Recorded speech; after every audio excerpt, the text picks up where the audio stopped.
It's a big and violent order. Well, I got the report yesterday. Immediately, I communicated with the Executive Secretary, the Solicitor General, and the Secretary of Justice. And precisely, I tasked them to find out what else could be done. Yung first thing that they reminded me was, this was done in May of 2010, before we assumed office. So yung intervention ng OSP was theory that we want to propound. We can still go to understand the Supreme Court.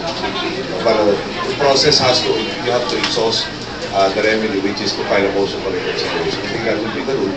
Then afterwards, kung sakasakaling hindi sa ngayon na sa Sandigan Bayan, yung ating motion for reconsideration, then we go to the Supreme Court.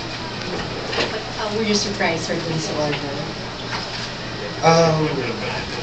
Iisip ko parang, totoo lang, parang kahapon, personally, paano kaya naka-arrive ng decision na ganito sa Sandigan Bayan?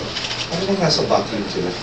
Parang hindi ba na napakinggan lahat ng na-unearth ng testimony pa rin sa Senate? Hindi ba yung special prosecutor na mismo nagsabing, alam lang namin yung ebidensya ito. Hindi na namin isinulong yung pre-barrier allegedly. So, paano ka naman hindi magugulat sa nangyari? Is there a chance that the new ombudsman can undo if ever that? I don't know if that is the case. No? Kasi nagka-decision na doon sa korte. Paglampas doon sa prosecutor, korte na nag-decide. Tapos na yung proseso as far as that court is concerned. We only have the motion for reconsideration. Next question, please. Morning, President.